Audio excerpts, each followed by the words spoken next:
quiet, numbskulls. I'm broadcasting.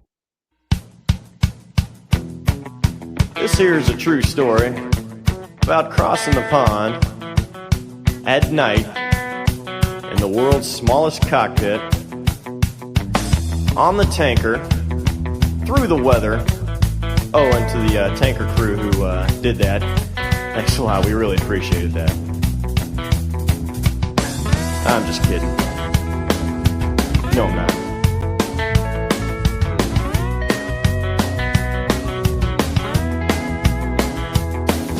Well, there I was, crossing the pond, and you could see that I wasn't exactly fond of all the... Where'd it go? And there I was at 1,500 feet over the deck at North Vietnam when I got locked on with a SAM missile. And then later on, I could read the newspaper in the cockpit at 2 o'clock in the morning from the flight bursting around me. Oh, that sounds like a terrifying aviation tale beginning there.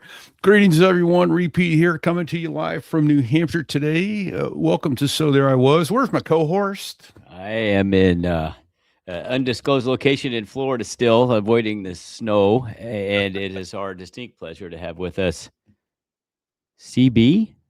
Are we going to go with CB? Chuck and Nomex. Chuck and Nomex. Okay. Yeah. And that is an attention getter of a So There I Was opener. Yeah, reading the newspaper by the, oh my goodness. By the light of the flak. Yeah. Well, sir, I'm guessing you didn't start off your aviation career at 1,500 feet over North Vietnam. How did your aviation interest begin? When did you first look to the skies and go, oh, I can do that?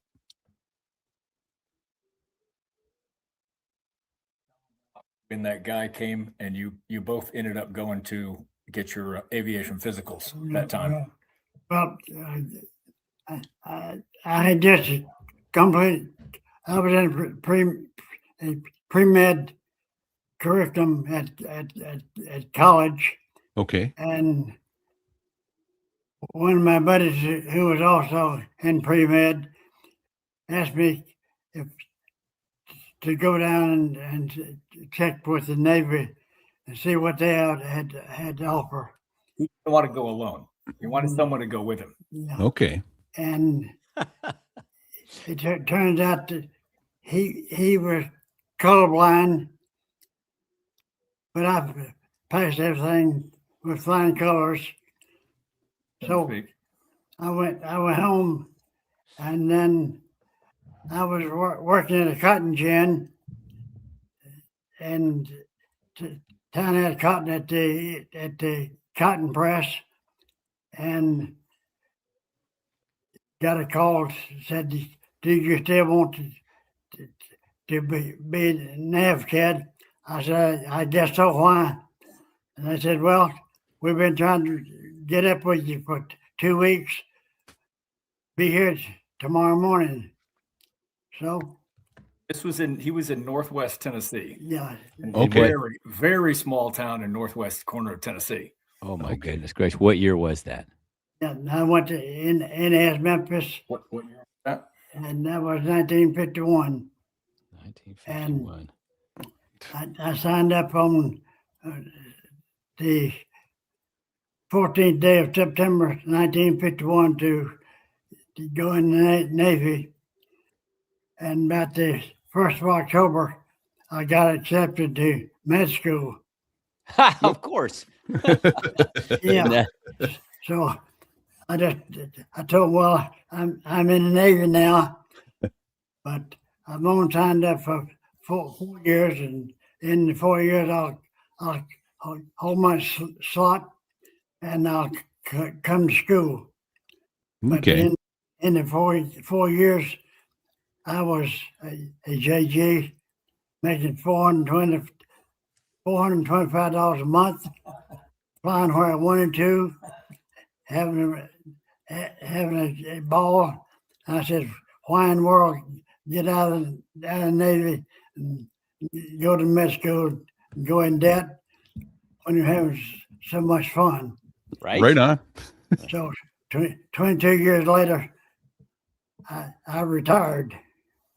And Nice. then did you go to med school after that? No, All right. All right. Just No. making sure. I've been a realtor since 1974. There you go. What? Where was OCS? Was that at Millington, or was it down in Pensacola? Yeah, at Middleton, yes. Okay. Okay. And then were there Marine DIs then, or were they Navy DIs then? Who was your drill instructors? Do you remember your drill instructor's name? No, I don't remember the drill instructor. I do remember I've got a reminder on my shoulder where I was. I carried my piece just to suit the instructor. Grabbed my rifle, slammed it into my shoulder, and through my shirt and t-shirt, it broke the skin. I still have that scar to show that. Call that a character mark. Yeah. Yes. One Marine drill instructors. I remember him telling me years ago. He just doesn't remember the particular staff sergeant or gunny sergeant's name. That's all. Okay. There you go. Well, that makes sense. Yeah. I can't see a Navy drill Navy chief instructor doing that. being that assertive. Right. Oh, All right. man. So NavCAD, a little bit of okay. Did you fly in? Did you fly in Korea, sir? No, I went to VF-14, and they were on the East Coast, and we did not go to Korea. Okay, VF-14. And just about all of his flight school buddies who went to West Coast squadrons, they went. Okay. Okay. But his East Coast buddies, they hardly any of them went to Korea. And VF-14, what were you flying in VF-14? F9Fs? Right before I got there, unfortunately, they were flying the F4U Corsair. I Okay. got there 2 weeks too late to qualify in that, and they were transitioned from prop to jets, the F3D. Oh, F3D. Okay, yeah. Nice. There Okay. it is. Oh, yeah, there it we is, go. right there. Yeah. I was there you putting them go. up on the screen for those who want to go watch it on YouTube. Yeah, Fantastic. and Faster, all that, but they were all disappointed. They wanted to fly the Corsair. Of course, I would have. Yeah. I would have wanted yeah. to fly Yeah. the Corsair. Absolutely. yeah, I want to fly it right now. I mean, I Right. give up a digit and one of my testicles, whatever it took. I would do that. Yeah. What a great airplane that would have been to get your paws on. yeah. So, fantastic. Well, how What- was the flying characteristics of the F3D? Was it all that in a No. bag of chips? Yeah, it was okay because it was slow, Yeah. and the exhaust pointed down, and consequently, if they put it aboard ship. Back then, some of the carriers still had wooden flight decks, Oh yeah. and it would set the deck afire. So Oh, we didn't go aboard ship, and consequently, I was a reserve at the time. Had applied for regular Navy, but because we didn't go to aboard ship, I was ordered to go to training command.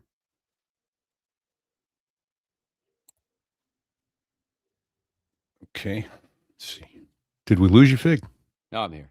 Oh, okay. Sorry, I was typing. I was trying to get some of the pictures up from that. So I might have missed part of it. Did you go and instruct at the training command? Yeah, I went to Whitefield, and I was a flying instructor for 2 years, and then I Trent went into the maintenance department of the there and Okay. finished out. The years total were you at Whiting for that tour? I was 2 years instructor, then yeah. how long at the maintenance department? 1 year. Okay. And at least a couple of things that happened while I was flight instructor. One was that I had a German student, big boy, and I was up trying to teach him how to recover from a stall, and he kept just easing it over. And I said, let me show you how to do this. He wasn't initiating the stall correctly. Okay. Of course, safety procedures meant that we had to have, anytime we're doing something of that nature, it had to canopy open. So when I took control, and I jammed it forward to show him how to recover from a stall. Mm-hmm. His flight suit sleeves caught his lap belt, and released him. His head went up in above the canopy, up into the air. So he was hanging head out of the canopy during the stall recovery. Above the canopy. Yeah, above the canopy. Above the canopy. I quick pull it back and got him sat down and got him buckled back in. But he didn't have any trouble from then on recovering. No, I bet he didn't. But he learned not to do that again. He wanted to keep you off the controls, most likely. Yeah. So he didn't. So he wasn't partially ejected from the airplane. Yeah. And when I was in the maintenance department, well, let me go back to, I was in the maintenance department, and one of the instructors and students let a plane S&J get away from them at one outline field, and one of the struts was completely extended, and the ailerons were jammed, and the elevators were jammed, and so and the prop dug into the sand. Oh boy! Took about a foot of the paint off the prop. Oh. Anyway, I went down to check it out. I took a first class mechanic with me, and we checked the plane over, and it ran good. Engine ran good, and I asked the first class. I said, "Will you fly with me in this plane back to the base?" He said, "Yes." So we went back to the base, and I called for straight in, and I said, "Negative straight in." I said, "Well, my ailerons are jammed, and the elevator is jammed. I can't make much of a turn. I've got to come have a straight in." So then they cleared me. So I landed on the extended strut, and then slowly, as it slowed down, I let it down on the good strut and taxied into the maintenance department, and One wing barely off the ground at that point. yeah, I was met maintenance and safety, they weren't too happy with me. No. But I had saved about 2 weeks work on disassembling out on outline field. Recovering the airplane from an outlying field. Yeah. Sure. And, So they probably didn't say thanks. No, and I was the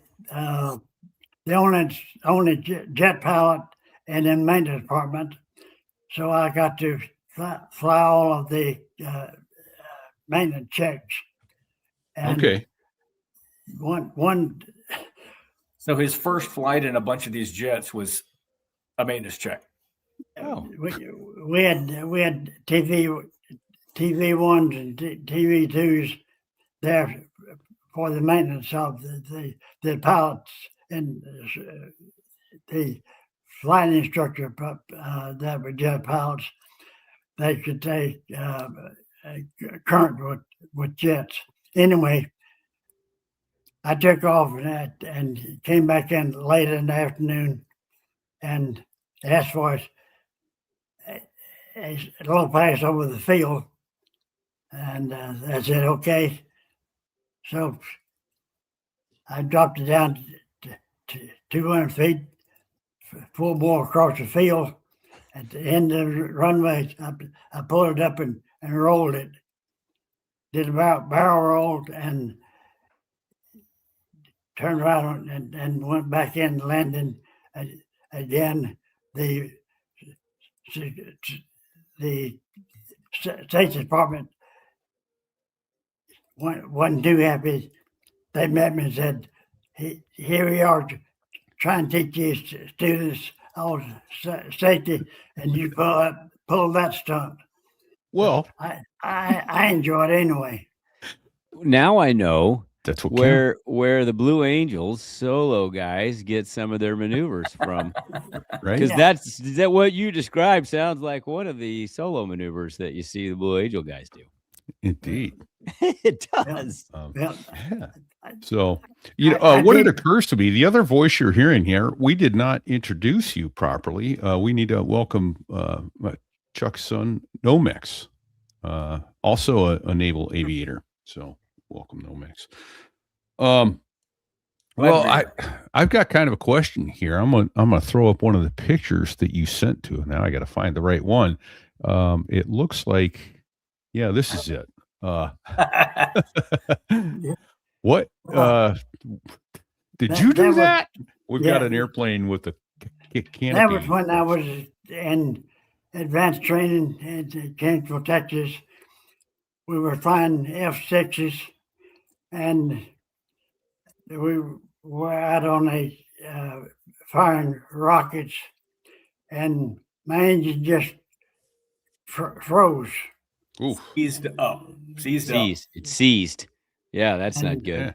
There was a short outline field down below me, so I said that I could land on it, and I did, but I was a little high and fast, and ran off into the runway out on the sand, and again. I was supposed to have my canopy open, but after I ran out in the sand about 100 feet, it flipped over on its back and buried up to my waist. So the only thing that saved my life was the fact that I had not opened the canopy. Oh my! Right? Yeah. Oh my! Hanging there upside down in the dark. Right. Smelling the avgas. Oh boy. Dripping around. Yeah. What could go wrong? Waiting for the fire to start. Holy cow. Here's the tractor coming roaring his direction. The farmer hops off the tractor, asking him, "You okay?" As he's hanging upside down in the dark. Oh my gosh. And you notice on that picture, you can see the rockets still underneath the wing. That's right. Yes. On that Hellcat. Yeah. Wow. Nate Top's that was the time the NATOPS rules started getting, somebody started puzzling about maybe we should write some rules with the stuff these guys are doing. Right. Oh my gosh. NATOPS didn't exist yet. Not yet. Wow. Fantastic. Well, that's another bullet you dodged right there. Holy cow. Indeed. So that's what you said you were in advanced training yet. So that was pre getting your wings. Yeah, that's training in James Texas. Kingsville. Right after that, Kingsburg. I finished, went back to Barronfield and requalified on F-6s on the carrier, and then I got my wing and commissioned at the same time. Do you remember which carrier you got your qualification on, sir? I think it was Oriskany. Okay. It was the what carrier they had. I'm not sure. Yeah. I bet it was. That was in that time. In fact, last week's show we talked about the Oriskany off the coast of Korea. So off the coast of Pensacola, 200 feet down. Time. There you go. Yeah. That week. So Yeah, that's where it is right now, isn't it? yeah. There's another small incident when I did my first carrier calls in the SNJ. Small incident. And I was standing on the port starboard dash edge elevator, waiting for the next plane that came in.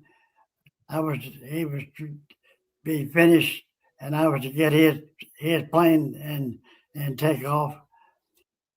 But he crashed in the fantail. Oh, right in front of me. oh boy. So I had to wait till they cleaned the deck off. I got the next plane that came in and did my carrier calls. Just okay, not that one because that's on fire. So you're going to take this one now. That's kind of how that went.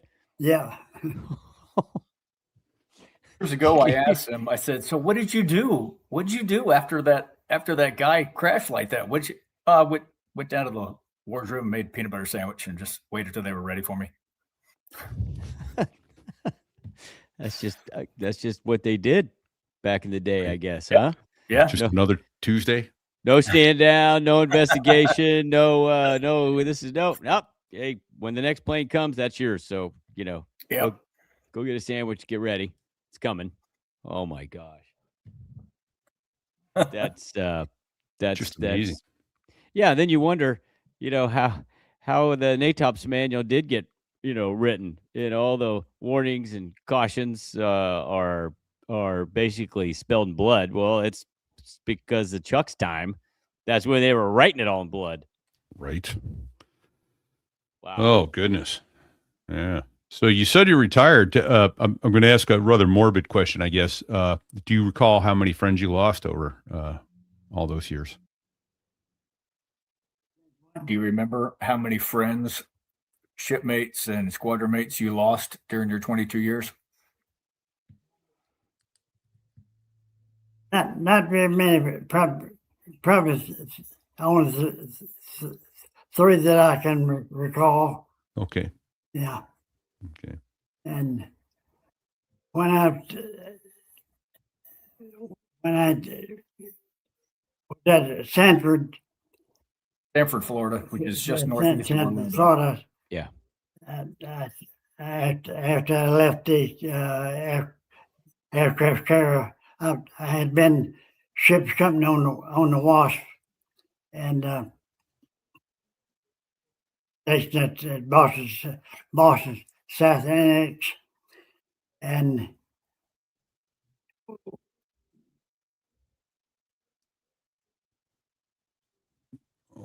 I mean, A little bit. we went down to Gitmo for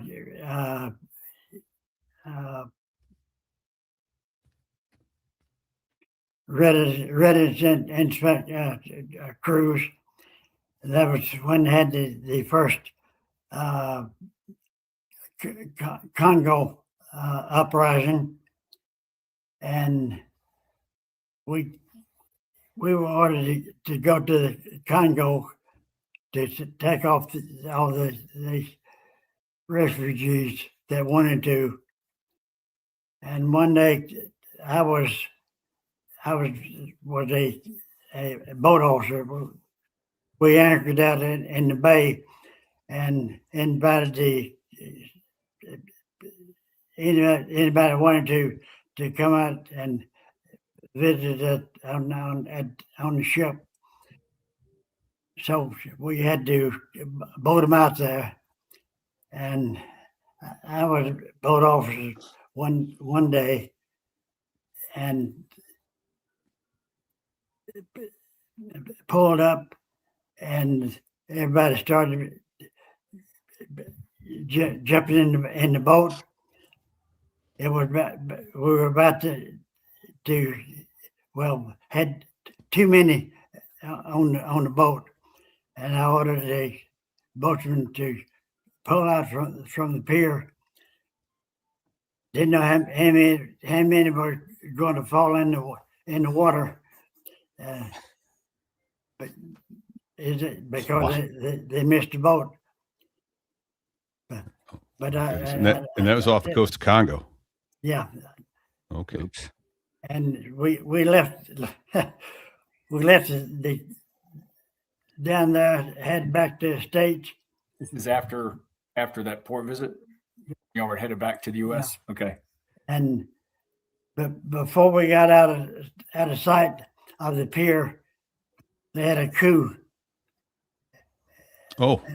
All the dignitaries that we had entertained at the government were no longer in the government. They had been replaced by the coup. Oh boy. Were they trying to get a boat ride with you at that point, I'm guessing? Trying to get off the island. Yeah, exactly. Well, let's see. I started jumping around here after that. Basically, I went to Vietnam. I was supposed to had gone to Naval postgraduate school. Okay. And got my finished my degree, and then went to NAS Memphis for 3-year shore duty. And I was outside the skipper's office, and he said, "What do you mean, Lippert had orders?" It's coming through the walls, through the door. He can hear. Oh, you could hear it. Okay. You hear the skipper talking about him? Yeah, and they said he's a jet pilot sitting at a desk. We're fighting a war in Vietnam. We need him in Vietnam. So I left and went to Vietnam. Left the wife and kids in Memphis. Okay. Until they could come over. I was assigned to VAP 61, which was a photo squadron, and we were flying A3s, and they were converted to reconnaissance. We had infrared gear that we could pick up a plane even back then. If the truck had not been stopped over 8 hours, we could pick them up with the infrared gear. So the heat signature of the truck, if it had been running in the last several hours, you were still able to pick them up? Yeah. Yeah. But you was that So, so I'm confused. Is it a tag mission or strictly reconnaissance? Were you dropping lead? That tour, he was all reconnaissance. Okay. Yeah, no, yeah. Well, Hey, we Bagwell, were, can you put a picture of the A3 up? the squadron actually was a photo squadron when a detachment, the home base was Guam. There it is. We had a permanent detachment in Da Nang Air Force, on Da Nang Air Force Base, and one in Bangkok as we were mapping Thailand. Had one in Osan, Korea, then one in Townsville, Australia, where we were mapping the New Guinea. And it was a big joke. We did not want to go down over New Guinea because they still had cannibals. Cannibals, right? Yeah. Didn't want an invitation to dinner. Yeah. Their plan was to just risk it with the sharks Yeah. instead of Oh my landing gosh. and risk it with the cannibals. That was their plan. Well, Well, have a shark eat me than a now, a so I cannibal. see. Did you guys use the A3 also as a tanker, or only reconnaissance mission at this point? Ours was not equipped at Okay. times. They did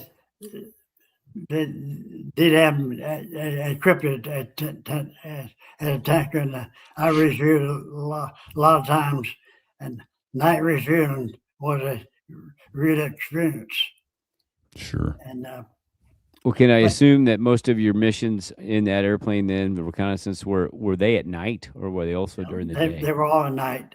Okay. Yeah. Okay. Yeah, but our routine was we would have 2 weeks at Guam, 2 weeks at Da Nang, 2 weeks at Bangkok, maybe go to Korea for a week, then down to Australia for 2 weeks, back to Guam for 2 weeks, and start all over.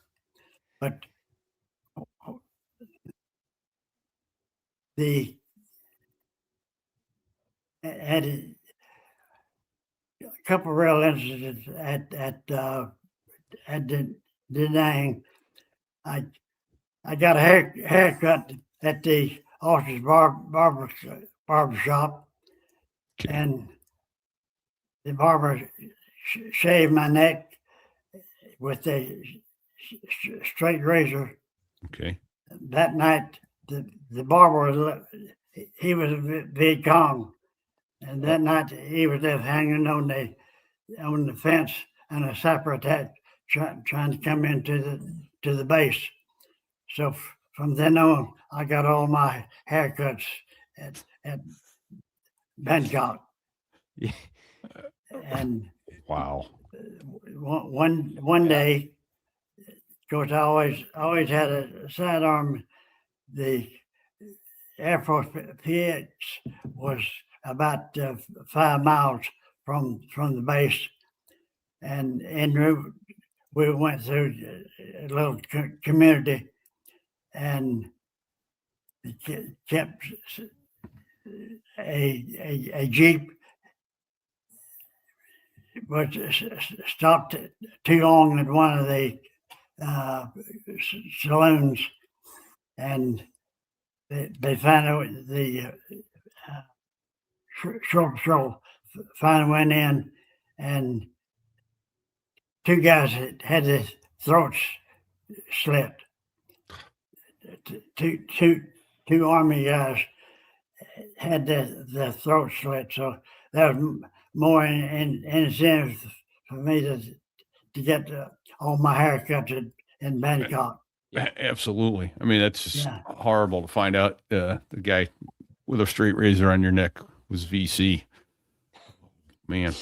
Well, I want to take just a moment here and thank Derek Holmes over at dcartworks.net for sponsoring this episode. So there I was, realizing that most custom metal you see online is about as custom as airline coffee. And then I found dcartworks.net. If you've ever ordered something that looked cool on a website and showed up feeling thin, flimsy, or suspiciously lightweight, you already understand why this sponsor matters. DC Artworks is American-made, veteran-owned, and run by Derek, a guy who cuts metal the right way, CNC cut, hardened steel, followed by hands-on finishing. Translation, the computer gives you aerospace-level precision and the human gives it soul. No bent sheet metal, no stamped junk. No, don't hang this where people can't touch it. Instructions included in the box here. And here's the part that separates DC Artworks from almost everyone else. 95% of what they build is custom, not a pick a font and we'll engrave it. I mean real custom. Your idea, your wall, your squadron, your call sign, your business. The design library on dcartworks.net is updated constantly, but that's just the inspiration. The real magic happens when you contact Derek and say, here's what I'm thinking, because he can scale from small personal pieces to large commercial installations without breaking a sweat. I've got a set of Naval Aviator wings nearly 2 feet across, and they're genuinely stunning. People don't walk past them. They stop. They lean in. They ask, where do those come from? That's the reaction you want. DC Artworks also specializes in powder coating and multi-material engraving, which means layered finishes, depth, and contrast that actually look better in person than they do online. He's a military GPC vendor, offers bulk and repeat discounts, and is consistently one of the lowest priced vendors in the space for this level of quality. And because you listened to So There I Was, Derek made it simple. Go to dcartworks.net, use the code STIW to get 20% off every order forever, even if another discount's already running. Nobody does that. But Derek does, because he's that kind of a great guy who wants to make you happy with what you envision for your wall. That's not a sale. It's a standing invitation. So here's your move. Go to dcartworks.net right now, browse for about 90 seconds, then email Derek and commission something that actually deserves wall space. Fair warning, you won't unsee the blank spots on your wall the same way ever again. And thanks to dcartworks.net for sponsoring this episode. Indeed. Thank you so much, Derek. Well, Chuck, I'm wondering if we could circle back to your opening. So there I was. You were 1,500 feet over Vietnam and North Vietnam. over North Vietnam. And the light from the anti-aircraft fire was... You could read the newspaper by it. Yeah, read the newspaper by it, brightening it up. What was that mission like? How'd you get started on that? And Well, of course, we had a target. We always flew most time after midnight, and I coasted it on the target. The U.S. stopped bombing and Hanoi and North Vietnam in February of 70, and we continued to fly. Our squadron continued to fly reconnaissance until April, and I flew the next to last flight of our squadron, and I had a target that was deep into North Vietnam, mm-hmm. and headed that way, and I did get locked on with the SAM missile, and I had gear and plane that told me that was locked on, but the crew, my radar navigator and infrared operator didn't get the signal. So I keyed the mic to tell them that we might be in trouble. that they said they knew it was in trouble because with every word, my voice went up an octave, but of course the SAM missile was a radar guided, and it was difficult for them to push it down on top of me, and we broke that lock and headed toward the target. But there was a big thunderstorm back in that area, so I just told the radar navigator we need another target. So I turned toward that one, and of course, us having stopped bombing in Hanoi, the North brought all their artillery down south, and when I turned and started to the new target, I was at 1,500 feet, and truly, I think, well, they started firing at everything at me, and there was a flak bursting around me, and it was truly light enough. I could have read a newspaper in the cockpit on 2:00 in the morning on a moonless night. But That's then terrifying. the radar, the infrared operator, base staff, and he said it had a 57 millimeter coming up our tailpipe, and the navigator said, "Well, we're clear of the mountains," and I just gave all the power that the had, and we walked off and left that 57 millimeter coming up the tailpipe, and I flew on into to the base, you know, and every time I flew, when I get back to the base and see after that U.S. flag flying and lit up, I knew that it represented safety, and I thought that we were doing a job that we needed to do. So today, don't let anybody mess with my flag. It represents a whole lot more than most people think or acknowledge that it does. Right. Yeah, I think that's true for pretty much any combat veteran. And so that was that was terrifying. Now, I have a question, logistical sort of question. How many crew members are in an A3? Is it just a pilot and a bombardier, navigator, radio? Pilot, radar navigator, and infrared. That's all we had. Infrared operator. Dose. And of course, we did not have. We were flying 1,500 feet, mostly going down the roads, and that was flying IFR. That were below most of the mountains around there.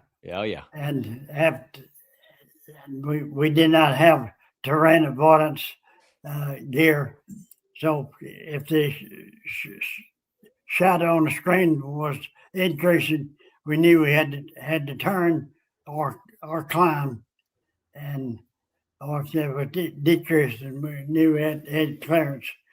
So, and a 3 second late turn could mean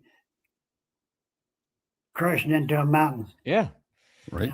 Absolutely. And isn't it a great advantage that we stopped bombing North Korea, but yet you still flew in North Korea and took had reconnaissance missions. So we're not bombing anything, which means the threats of their missile sites being active are even more so. That's just awesome. Yeah.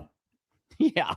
Reconnaissance proved how quickly they were replenishing everything that we had been bombing away from them. Right. Yeah. Now, that one you were just telling about, was that the flight, or was it a different flight where when they developed all of your IR film, one of the pictures, you expect there to be blossoms of orange or red, Sure. and then dark areas in between. One of the photos was a solid mass of orange and red and yellow. There wasn't a single dark spot on the entire picture frame. Oh my gosh. That's how much anti-aircraft fire was being thrown at him in that very instant. Wow. And not a single one hit the aircraft, hit the airframe at all. That's even crazier. Wow. That's one, I flew Desert Storm and remembered hearing stories about some of the jet guys coming back with air medals for, in my mind, I don't want to denigrate anybody specifically, but in my mind, what some of those guys did, it seemed a little easy what they got their air medals for. And that was something, a picture like that, where how in the world did the aircraft escape without a single bullet hole, without a mortar round going through? Right. And I remember you telling me years ago that it was put in for a single act air medal, at least that high of an award. But because things were so busy, well, it just kind of fell by the wayside. Yeah. Wow. I'm sorry to hear that. Wow. So let's jump in there a little bit, Nomex, and talk about what you flew. You say you flew Desert Storm, right? Yep. You were also a Navy pilot. What'd you fly in the Navy? My main fleet aircraft was the MH-53, the Sea Dragon, the variant. Yep, there it is. And that's my squadron, HM-14. I flew that aircraft, 540. Nice. We did minesweeping. Minesweeping is what the MH variant was designed for. Okay. Airframe, all the internals, the engine, most of the avionics, all the hydraulic systems were identical to the CH-53 that the Marine Corps was flying. And they still have some of their E models. Yep, there you go. The CH version. The Navy version had the big giant sponsons on the side instead of the bat wings with drop tanks for our fuel. And we had a fourth hydraulic system that was dedicated solely for the minesweeping equipment.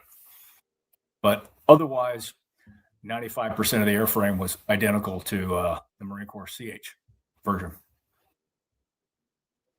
Nice. Okay. And was it Dad? What is it that got you interested in flying airplanes? Of course, I grew up with his stories. Sure. And the older I got, and he knows this, so this is not a surprise. The older I got, the more I idolized what he had done and respected his dedication, his patriotism, all of that stuff just impressed me the older I got and realized the reality of it. I graduated college with a degree in chemistry because I had enjoyed chemistry and science all during high school. Went to college, got my degree. I was working in a chemistry lab just outside Raleigh, North Carolina. And it was so boring. I had gone to school intending to do that for life and was just so bored. Well, I walked down to the Navy recruiter and said, "Hey, I'd like to do this." And the guy talked to me, I jumped ahead. I told Dad that I was bored. I said, Yeah. I'm thinking I might take some flying lessons or something because I need something to do. And he goes, "Well, Navy could teach you how to do that and pay you to do it. Instead of you paying somebody else, they'll pay you." And It'd be a lot more fun. That sounds. And that's pretty pretty good. close to verbatim what he said. And I just thought, oh, he's so right. So I ended up going to the Navy recruiter, and What year was that, Nomex? 1987, spring of early 1987. Nice. And he had hair down to his shoulders. Yeah, I did. I had long hair. All right. But the phone call, I took the test to go naval aviation, Yep. and they said, well, it might be like October before we'd have a spot for you. So I was working in the chemistry lab, and the phone rang at lunchtime on a Friday, and it was one of my brother-in-laws, and he said, hey, Pensacola just called and wants to know if you can report on Sunday, a week and a half, Sunday week, 9 days later, to start flight training. So I walked upstairs to Yes, I can. I walked upstairs to the state chemist, worked in the building, and told him my predicament. And he looked at me and says, I wanted to be a Navy pilot too. He didn't know aviator being the correct, as we all do. Right. He said, but my girlfriend, then fiance, and her mother talked me out of it. And I've always wished I could done it.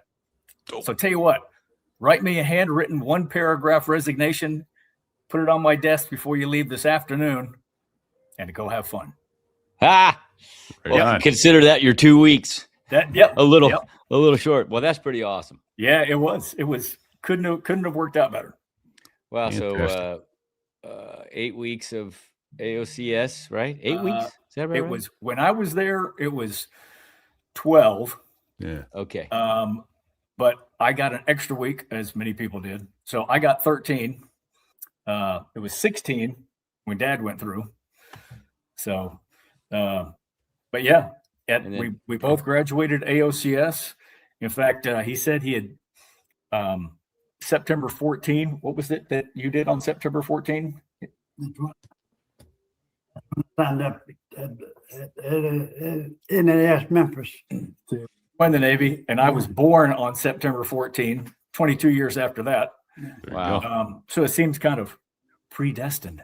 Yeah. Right? So, September 14th comes up a lot in your family all of a sudden. Yep. Yo. So we both graduated from AOCS, both went to flight school at Whitingfield North. No, I did not go to AOCS. I was NAVCAD. Enlisted for the first 2 years. I went through all my flight training as enlisted. Yeah. Right. Yeah. Yeah. And, So you had that hanging over you. yeah, we probably should tell you to the beginning. I had a stroke last April, and that's why my speech is broken. Well, you're doing pretty good for not even a year in. It'll work its way back out, I'm sure, but you're doing great. Now, You are indeed. we've had multiple NavCads. Actually, we've had MARCAD. Yeah. We had a couple our- MARCADs on as well. Yeah. MARCADs from the Vietnam era on our program as well. It was a great program. I don't. Yeah, it was. I had NAVCADs with me. I even Yep. had AVROCs. I had AVROCs Yep. going through Yep. with me. Just don't quit or you'll be a swabby. Yeah, that's it. There's a little bit of pressure hanging over you right there because of that. What's an E4? See the guy picking cigarette butts up on the corner? Oh, I think I'll stay in. No quitting allowed. So fantastic. Awesome. Well, I think it's time to start landing the plane, but you are doing great, Chuck. Thank you so much for your service, your 22 years of self-sacrifice for this country. And you as well, Nomex. Like to have you back at some point, chat more about flying in the Gulf War. Ooh. In the rotary I'd of go. death. If they put me in a cockpit, give me a big one, I'd go back to Mars and go Right. to Gaza. There you go. Come back empty. There you go. I'd come back empty. I think there's our show title. Oh man, that's awesome. So awesome. Well, thank you. Thank you so much for your service. And thank you to all active duty and veterans for their service and for the families who sacrificed so that those people could indeed serve and couldn't serve without, or people couldn't serve without their sacrifice as well. What do you think, Fig? Any others? Well, special thanks to Dave Hamilton at backbeatmedia.com for giving us the know-how and the bandwidth to make this podcast reality every week. Absolutely. We appreciate that. And thank you also to all the Patreon donors and the people who go to sothereiwas.us/donate and donate directly. And now even via Venmo, if you'd like to give us, they take a smaller cut. So we're grateful to all of you who have lost sense of financial responsibility, cracked your wallets, and given us money to keep this show coming from us to you. We're deeply humbled. What else can people do to help out, Fig? Well, give us a 5-star rating. If you can't give us 5 stars, find somebody else's podcast to give that less than 5-star rating to. And by golly, we're trainable. So if we're not worth 5 stars, tell us what we need to do to tighten things up for you. Right. Write the Fig at sothereiwas.us. Tell him what he's doing wrong. Trust me, the list will be long, but that's okay. I got thick skin. It'll be a long email. That's right. You could also go over to, if you're enjoying the show, go over to sothereiwas.us/merch and get yourself a bikini with a logo on it, or maybe a coffee mug or a towel or all kinds of merch over there. Good stuff, koozies, you name it. So, thanks also to our buddy who shares his photography, huh, Fig? Yeah, Brad Silcott, BDS Aviation. That's badass. BDSaviation.com. He's a true artist, and he gives us awesome pictures to use on our podcast. Does indeed. And then, of course, there's the noise we're starting to hear in the background. Who's that from? Well, that is from the 2 F-16 pilots that make the Air Force sound good. That's the Dos Gringos. 4 albums, not a bad song. If you're having a bad day, fire up one of those songs. It'll make you laugh. It'll make you chuckle, especially if you have a little experience in that field, because they're pretty much spot on a lot of things. They really are.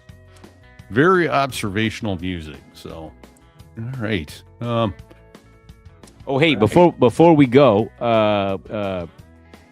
we had a note here, just a acknowledgement that they have an AOCS reunion, right? Right. And our guest Chuck was the grayest eagle at the last one in October in Pensacola. Back in October. Next one will be next year in October of 27. Yeah, so that's an accomplishment right there. Chuck, you're doing great. It is indeed. So thank you, Chuck, for your time, for your service. Thank you as well, Nomex. We'll get you back. I think there's a good story in there about Nomex. Get that out. So in the meantime, everybody, entertaining anyway. Yeah. All good call signs need a good story. There you The funnier the better. The funnier the better. We got to hear it. All right. So until next week, everybody, stay safe and check 6. Thanks very much, guys. We appreciate this chance. Well, there I was, crossing the pond, and you could see that I wasn't exactly fond of all the shit I was wearing on that day. Now an F-16 is cramped enough, but it's even worse with all that stuff supposed to save your life. But we knew there was no way. 'Cause when you're going down the North Atlantic, man, it's over. Hold on. It's what? You said it's over. Was it over when the Germans bombed Pearl Harbor? No! No, it wasn't. And we're out. All right, everybody. Thank you for joining us. We're going to end the stream here. Take care.